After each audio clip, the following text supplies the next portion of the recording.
Twin Bill, where you can get your fill of hosts Jason and Marcus talking about movies and stuff. You know you never can get enough. A twin is two people who are related. Twin Bill. This season is Razzie Mania.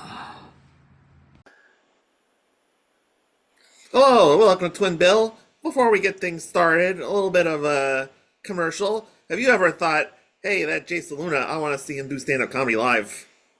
Every waking moment of every day. Well, this Sunday, I'm going to be appearing on Soy Saucey. What? Okay, yeah, let me explain it. It's a stand-up comedy show featuring Latino American and Asian American comedians. I'm Latino American, but anyway, I'll put a flyer with information up. If you use promo code Jason, you get $5 off tickets. It'll be at the Crow in Santa Monica, a big, beautiful venue. You went to a show at the Crow the last time I did this in fall 2025. It's a great venue, Yeah, yeah. great comics. It's a fun time. Yep. And we sell Olipop. I don't, but the venue does. So usually I drink Olipop. It's right here, but yeah, no. This episode brought to you by Sprite Vanilla. I don't know what's in it, but I can't stop drinking it. All right. Let's do a warm-up game. As far as warm-up games go, this one's pretty fantastic. By the time I explain what it is, I've probably done more. I've probably done the whole game. It's so stupid because it's supposed to be for a group of people. I go big fish with my hands wide, and then you go small fish, and then you say big fish again, and then I go small fish. You think you can handle it? What is this for? Improv games for kindergartners? My It's first supposed to improv be. It's game. supposed to be simple, high energy improv games. I'm gonna get a new list for next time, but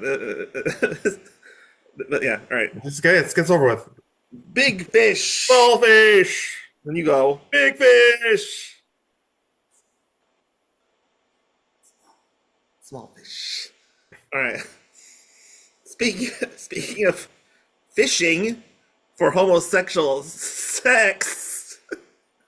I know. This week we're talking about cruising, which I don't want to jump the lead, but this movie's not perfect at all. But compared to the last two movies we had to watch, this should not be a Golden Raspberry film. But yeah, It's like doing bragging about doing limbo on a bar that's 7 feet high. It's not hard to clear. yeah, we'll get into it. it I would, well, I'll preface it by saying this is a very good movie with one major flaw that permeates a large percentage of the enjoyment. But we'll get into it. So let's break down Cruising first. Like all the movies so far, it's released in 1980. It's a lot of heavy hitters for a Razzie movie. Uh, Directed by William Friedkin. Marcus, I much prefer The Exorcist because I like fantasy spookums and haunting stuff. Do you prefer The French Connection or The Exorcist? French Connection is a perfect, and I'm biased because I was a criminology major in school. So I don't know, it doesn't entirely explain it all, I guess, but I think I enjoy cop movies and mob movies maybe more than you do, but it's just the perfect stakeout movie.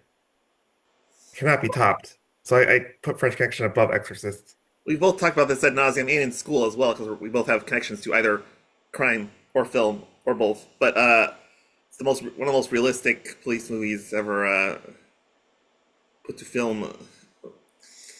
Uh, so yes, okay, so keep this rundown going swiftly. This movie was written by William Friedkin. Wikipedia did a really bad job describing this. It's based on a novel written by Gerald Walker, who was a reporter for the New York Times, but his Wikipedia page did not mention, like I suspected, that he was like this, big time reporter who broke the real life gay murder case that was in the movie.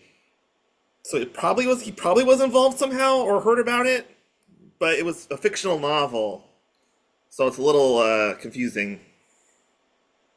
Just based on things he saw, though. That's the thing. Wikipedia didn't say anything about it being the background or what it's based on, but William Friedkin insists that this movie happened because it's part of a defense of the things that we'll get into about the depictions of this film. But yeah, yeah, yeah. I mean, there's obviously gay culture in New York because Stonewall happened in '69 or so. Right. There's implications of being gay and cruising that are a little iffy. But yeah, well, we'll get into it. I have a lot of notes, but for now, I don't know if you looked into this. This movie is produced by Jerry Weintraub, and this movie was nominated for Razzies, but his career was not affected at all. He got his start. He did Nashville as a producer. He produced Diner, and he went to on to produce the first 5 Karate Kid films. I wasn't even sure there was that many, but he's still working today, and everyone likes him. So there you go. He's dead, according to Wikipedia. Well, everyone liked him, but whatever. Yeah, into the '90s at least. But yeah. Oh, he produced Behind the Candelabra before he died, which is excellent HBO film. So yeah, like most of the people involved in this movie, production wise, highbrow, successful careers. So the music in this film, which is probably the highlight for me, I love it when the incidental music in a movie is good because then you're like, oh, I like this song, and then it carries the scene. Do you like the Germs? Germs, yeah, it's the type of music I like, the birth of hardcore punk in the early '80s type stuff. I think the Germs are complicated because they needed more time to get better. They only got like one album before the guy killed himself. Right. So it's a little rough around the edges. But Um, as far as like pulse pounding, it was great. Highlight of the movie easily. But yeah. All right, let's talk about the cast. More incredibly star-studded, but Al Pacino as undercover detective Steve Burns. Do you have a favorite Al Pacino movie? Mine's probably Dog Day Afternoon, just because of the weirdness of it. But I don't know. Yeah. I'm going around seeing that one. I don't want to take too much time of the podcast to think about his whole filmography because it's very long, but It's either Jack and Jill or one of those Robert De Niro movies from the 2010s. just keep it simple and excellent in The Godfather and Godfather Part 2. I would say his performance is probably better in Godfather Part 2. I liked him in Godfather 1 better, but that's a fun debate for a different time.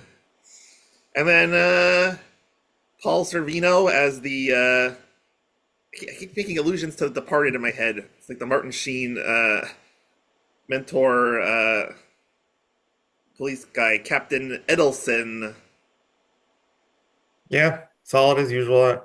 I don't know if you ever watch a movie and be like, man, Sorvino gave an excellent performance. He's happen solid performances, and he's happen to be some good movies, some bad. But I don't think I've ever seen him not play an authority figure. He's just so tall and fat, or whatever. nothing ever replays the main character. He's always like a boss or something. Yeah, And then interesting role for women in general in this movie, but pretty much the only woman in the movie, Karen Allen as Steve Burns' wife, Nancy. for a long time I thought she'd only appear in the movie in bed, uh, having sex or after sex with the Al Pacino. And then there's the end of the movie where she offers to have sex, and then the movie ends. Basically, well, no, to talk. Sorry, to talk. But yeah, yeah, yeah. But like, they do reconnect after that, yeah, ending. And then I wanted to mention because it's the most, for lack of a better term, iconic or oddly memorable performance in the movie. Richard Cox as Stuart Richards, the guy who talks like this the whole time. I can't even do his voice right, but you know what I mean? The shadowy, isn't it him? Is it Stuart Richards? Steve Burns finally figures out he's like the schizophrenic guy in New Who York. hides a knife, who hides a knife in his shoe. Yeah. Yeah. And when he picks up Johns in Central Park, whatever, to murder to allegedly fuck but then murder. He talks like a really gravelly voice all the time. It's full of hey, that guy, Joe Spinell, aka Maniac Cop, aka Godfather, is one Yep. of as a patrolman. But there's more too, because the dad from Boy Meets World is the playwright who gives Steve Burns his initial insights into the gay apartment No, complex. Is it? Isn't it? no, he plays a different character.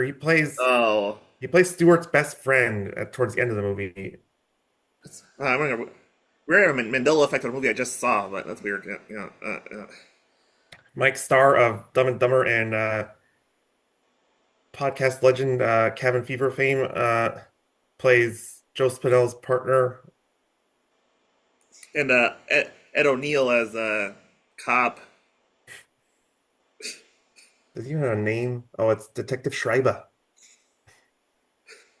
Anyone else?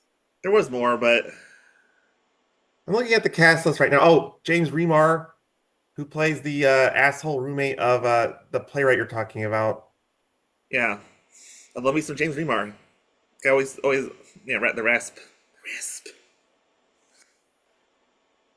Oh, all right. Oh, I wanted to mention. It's kind of funny. Wikipedia editing. Uh, Richard Cox, the alleged murderer. We'll get into that in a bit, but Wikipedia is like he was in writer, it's PBS kids show, and then Wikipedia is like citation needed. That was his biggest credit. Yeah. All right, so we'll go into the thing. Wait, I have so there's an order here. So one, two. Oh, and apparently Powers Booth is in it. When I, out the scene they could have cut from the film where Al Pacino's, hey, what color handkerchief should I get? And what do they mean? And then he's like, yellow means you like waterworks. Green means you like butt stuff. Or and the Powers Booth plays him. It's in the MCU as a Shield guy and was in Tombstone and Sin City. yeah, he played a lot of heavies in westerns. He's very He's credited serious as looking man. Yeah. he's credited in the credits as hanky salesman, so the pinnacle of his career. I mean, you say it wasn't essential, but I mean, we'll get into it. But it's sort of establishing the gay cred as tenuous as Oh it my feels. God. We can get Right? into it later, but there's so much gay quote unquote gay cred throughout this movie. Well, that's the problem. Is it feels forced and unrealistic, but yeah, it's there. So I'm thinking at the order. So yeah, I'll go first on this one, and then you can of course follow up. Give a score on these film reader criterions because I used to be a film reader. It's a gimmick. Okay, so how would you rate the concept of the movie? How would you the basic pitch of the initial premise?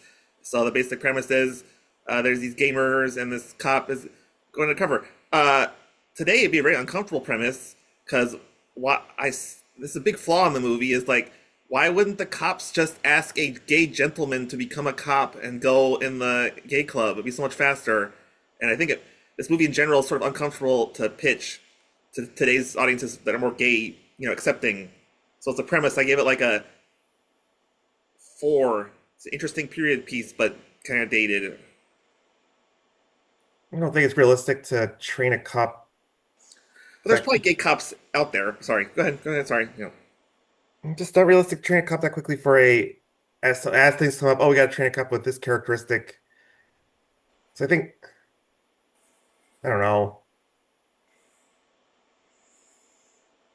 It, I don't know enough about police work and undercover cops in the gay community. Fine, but as a movie, if you were like, do you want to watch a movie about a guy going undercover in gay clubs? Would you? How good of an idea does that sound like? I mean, it could be good. I think any concept could be good with the right writers and right directors. It's hard to say, but in a vacuum, I mean, it's problematic with Al Pacino doing it. Um, It's a big part of it. and probably good homework. Good thing to do with this podcast moving forward is watch the preview um, after I've That's seen the true. That's movie. a really good idea. Yeah, we'll just put that there instead of concept called trailer or ad campaign. Well, even like Al Pacino is cruising for a killer. That's a weird pitch because it's supposed to imply gay, but it just sounds like he's driving slowly down the road or Yeah, something. Yeah. I don't know if I'm a square, but I didn't know cruising meant cruising for gay people. Seems old fashioned to me, but So the poster on its own does not tell me this is a movie about finding a killer of homosexuals. I like the other picture. I never saw that before. The black and white one where it's under a bridge. That's a little more telling. But yeah. I mean, there's a key theme of the movie being underground, and so those underground tunnels and pox and stuff. So pick a number between 1 and 10. Just say something. I don't know. I just say two because we'll get to this at some point. The amount of gay imagery in this movie was uncomfortable, and I feel bad saying that because it makes me sound like I'm homophobic, but I'm a ally of LGBTQIA plus or whatever. Yeah. Um, it was just awkward how many gay bars and naked gay butts are in bars and stuff in this movie. Yeah, I agree. So, Marcus, tell me about the your rating on the characters, how well they develop, and how believable the characters are. Uh, Again, believable is hard to say because I had real life experience with a gay undercover police thing,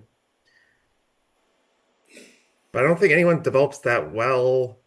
Um, you feel suspense for Al Pacino's gonna if for his safety, and is he gonna find the killer? Blah blah blah. But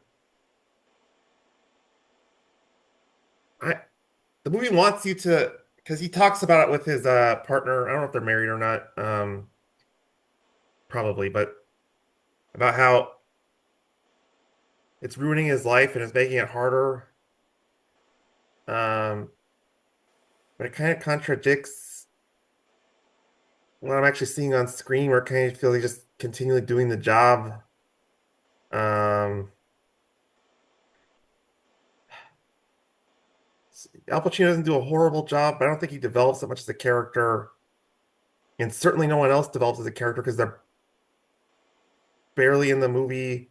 The pretty one note, Paul Sorvino just wants to capture the killer. All the cops just want to capture the killer, uh, and all the gay guys want to be safe. I guess I don't know. So not a lot of character development. Two-ish. I'm gonna go a lot. I'm gonna go well compared to you, I guess, a lot higher because I we'll talk about the plot problem. There was some debate between Al Pacino and William Friedkin about how the movie ended, so that's not a good sign. Uh, but there's the character development's hard to follow, but Al Pacino is arguably the greatest actor in Hollywood history about playing a character who is like sweltering under the stress of having to do a job, and that was very believable.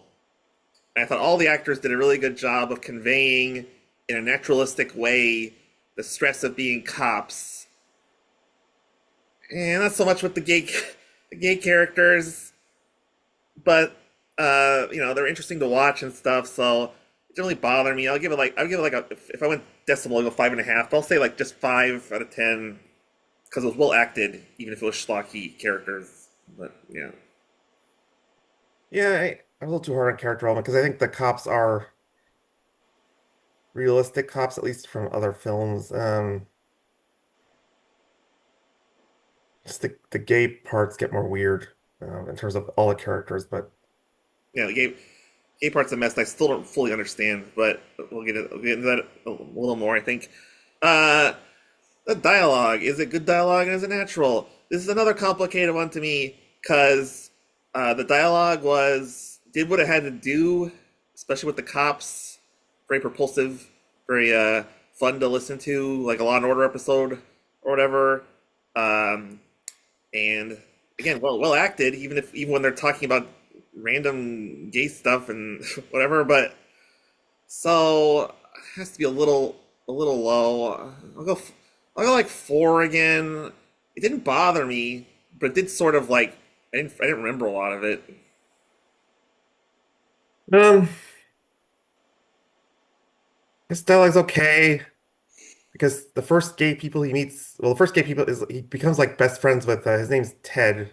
That's the playwright character. Yeah. Uh, and he talks differently to Ted than the other people. So in that regard, it's fine. Um, I think it was realistic how Al Pacino was talking. He'd go to a bar and how he'd talk to the bartender to kind of get the lay of the land. And it was in a realistic way where he wouldn't reveal that he was a cop or a straight man pretending to be gay. It was fine.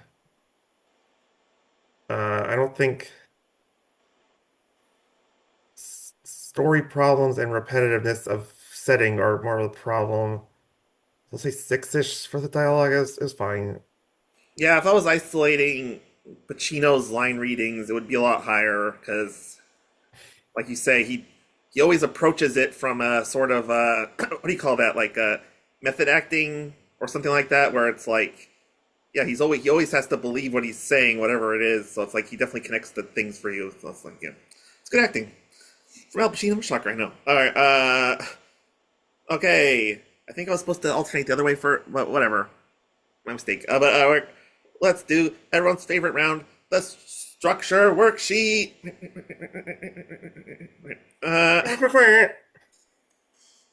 Uh, we're gonna eventually compare the opening and closing images of the film. Do you remember the opening image of the movie? I sure do. I'm on a boat. I'm on a boat. I'm on a motherfucking boat. Yes. What's that? That's called the Port Authority, right? The cops to go on the boat. Yeah, that makes sense. Yeah, they fish a body out of the river, and it turns out it's a It's gay an man. specifically, but yeah. Yeah, yeah, yeah. It's a lot more straightforward than our previous episodes about loopy musicals with 10,000 people in it. The protagonist has to be Steve Burns, although the movie sort of hints it's Paul Sorvino for like half a second because he's the first cop on the case or whatever. But yeah, Yeah, I mean it's a poster I've seen so many times that I knew going into it that Al Pacino would be the main character. yeah, but he's sort of like yeah, Paul Sorvino is sort of the embodiment of what Steve has to do. So yeah, they're kind of connected, but yeah, yeah. And yeah, it does start with Paul Sorvino lays out what he needs done, and then he brings in Al Pacino to help. Um, Because he needs boots on the ground, undercover cop. exactly he needs like a entry level cop who's not well known in that area or whatever. Yeah, yeah.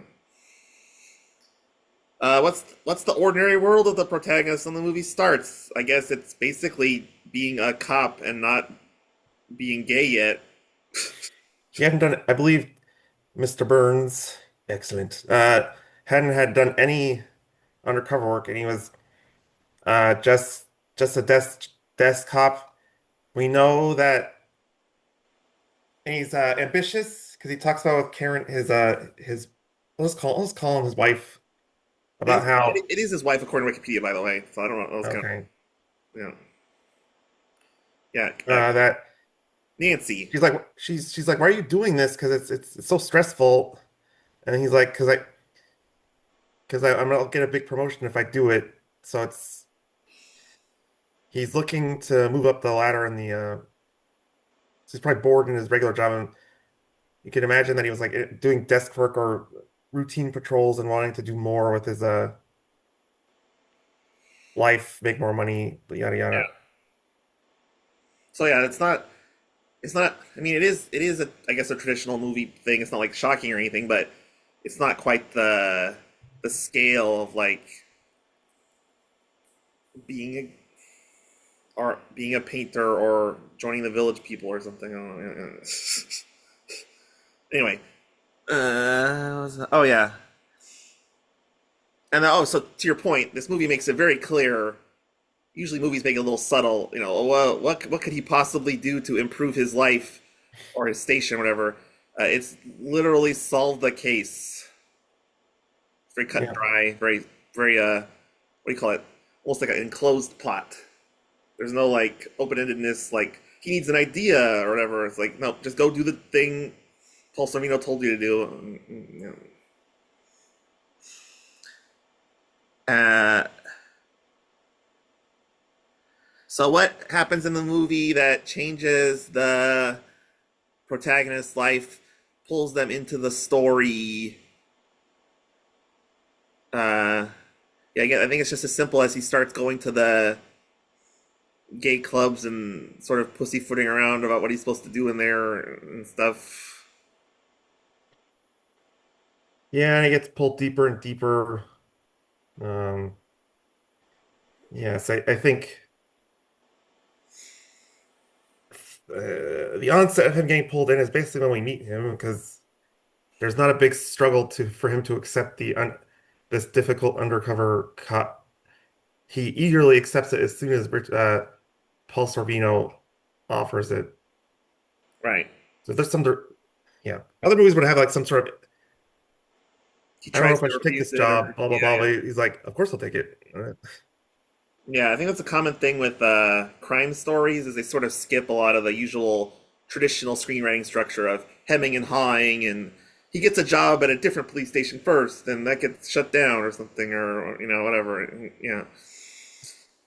So I think this is one of the most fascinating and kind of almost clever, for lack of a better term, use of the poster to hint at what the fun in games is, like what the audience expects to happen. Because the poster, as you can see behind my head, it's Al Pacino with the red light, and William Friedkin uses the red light as a code for you're in the gay clubs now. So fun in games is kind of an odd way of putting it, but Al Pacino's fully enmeshed in gay clubs, and I don't know what happens in the exact plot of the movie, but he actually kind of almost has gay sex because he's tied up like that other murder victim was tied up, and the Yeah, cops see, arrest that guy. Yeah. does a does a sting with a guy they suspect the killer where he allows himself to be tied up like you see in the opening of the movie where the guy gets tied up and stabbed, gets tied up like that, but he doesn't get stabbed because that guy ends up not being the killer. Yeah. So it's kind of odd to describe it as fun and games, but at the same time, the audience is kind of curious what Pacino's going to do there and what do gay clubs look like.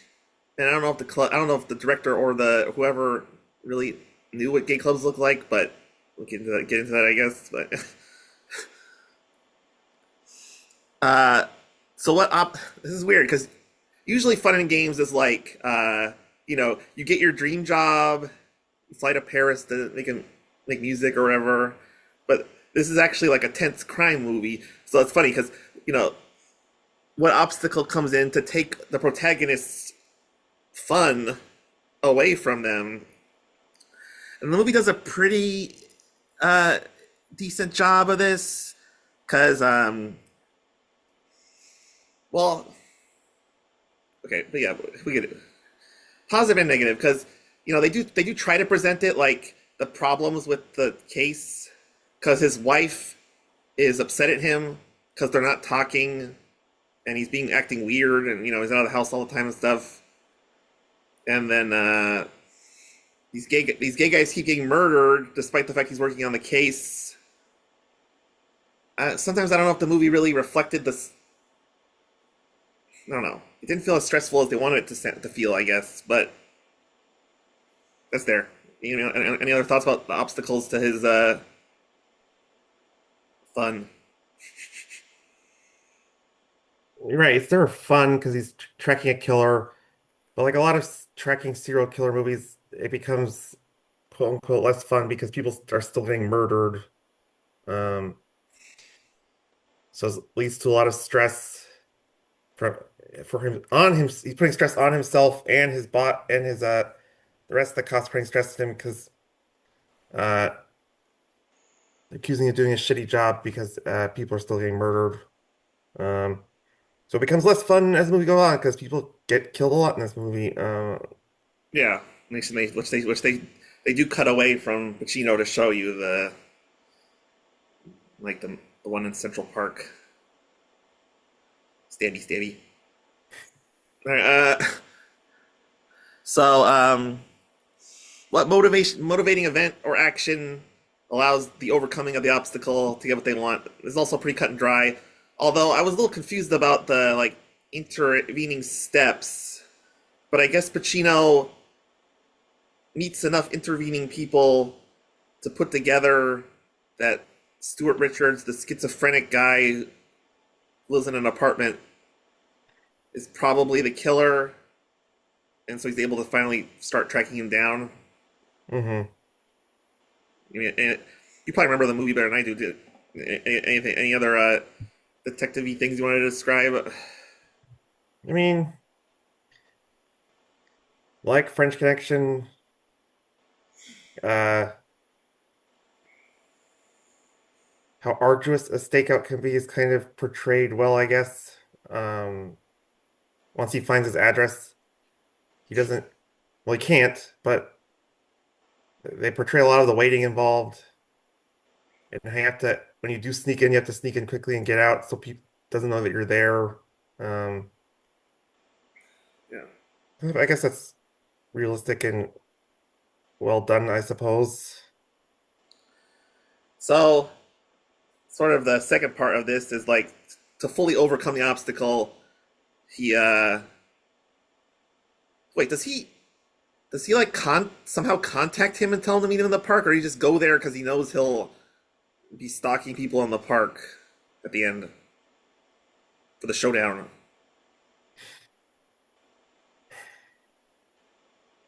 I can't remember why.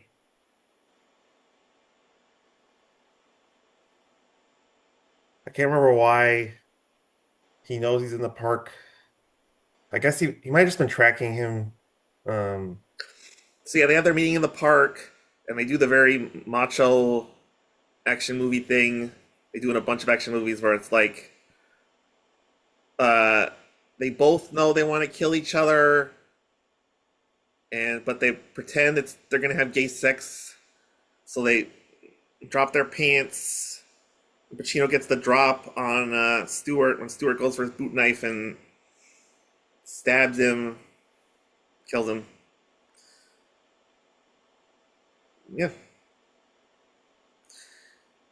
So then, how is the protagonist's world in the end compared to the beginning? And it's pretty cut and dry. There's some boilerplate like plot thing where Paul Sorvino explains to Al Pacino that, oh, you're a cop and you stabbed him in self defense. Don't worry about it. And he's gonna get his promotion and all these things. And he goes home to his wife, and they're gonna reconnect. So it's very like it seems very much like the thing we told you was gonna happen happened. But then, and maybe you could explain this to me. uh, I know the movie implies, and we'll get into things, but that he was the murderer all along, and the real happy ending is that he got away with it and he can kill more if he wants. How does the movie visually imply that or whatever? it's not confirmed. It's just like a theory. Uh, I don't. Well, Friedkin and Pacino Paul, have differing opinions on this ending entirely, so which I'll explain in a second. But yeah, yeah, I think Paul Sorvino suspects that doesn't say it, but I guess he didn't know that Al Pacino's lived down the hall from the playwright and his jerk roommate played by James Remar. Um, because then the playwright ends up dead, and they're like, oh, the jerk roommate slash I think they're on off again boyfriends too did it, and they says, well, the only other person who lives here down the hall is and it was Al Pacino's fake name. Yeah. And then Paul Sorvino goes, "What did you say?" Like, it's not really clear, but it's a possibility that Al Pacino killed the playwright guy. No, that's weird. And he stares menacingly in the mirror at the end at himself. He's more unhinged Oh. potentially than the movie went on. Okay, so let's go. This goes into my Wikipedia anecdote about the ending because, yes, the closing image is he's intensely looking in the mirror. So if you look in the little more normative baby face ending, which may not be the intended ending, I don't know, is that the movie started with the murder investigation with the Port Authority in the arm, and now it's like what's next, or Al Pacino's been through this ordeal. But if he's the murderer, it goes from the first wave of murders into the second wave of murders. That's the opening and closing image in my interpretation. There could be multiple killers. Yeah, I was gonna do more of this at the end, I guess, with the whole gay thing, but yeah, that's what a lot of gay rights activists at the time, and probably now even worse, criticized this movie for, was the implication that if you go to a gay sex club long enough, you'll become a serial killer.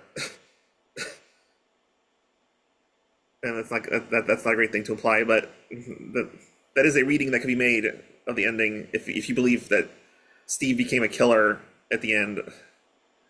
So yeah, it's from Wikipedia as well. William Friedkin, in defending himself, said, "Oh, I wasn't making a gay movie; I was making an S&M movie." But With a bunch of gay men in it. so he's arguing that he's doing a subculture thing. So he's not. Uh, he did research and in the book as well as about the S&M subculture within the gay culture, not the whole gay culture as a whole. Yeah. So I guess it's time. I guess I'll go first to rate the structure of the film. This is a weird one to rate because if you just go by the Wikipedia synopsis, I actually like it a fair amount. It seems a bit trite, like it's been done before, but it's like cop wants to solve the case, solves the case, and maybe he's a murderer now. Like that's a good Twilight Zone episode or something.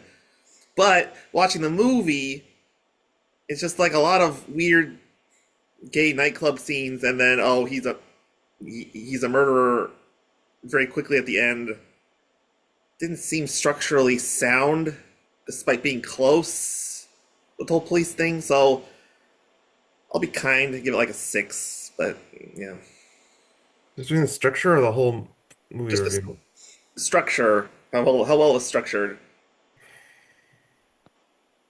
I guess I should punish in a review for, like you say, the repetitiveness, how blue the movie is overall, and then the amount of gay clubs underground. All right, Marcus, what's your score on the structure of Cruising? I'll give it an even 5. I mean, the gay element is unique, but otherwise, it's a very hunting the killer police procedural type thing. Um, uh, I think I'll wait on giving weird details in the maybe later. Yeah, we'll have a much larger section per usual to talk about this movie. But The average 5. I wanted to mention my anecdote about the closing image in the movie because it's very odd. Because two things. One, William Friedkin hinted that he didn't know how he was going to use the last image of the movie at first, and he didn't necessarily shoot it as an intention of Al Pacino going crazy or anything. And Al Pacino said he had problems the whole movie being told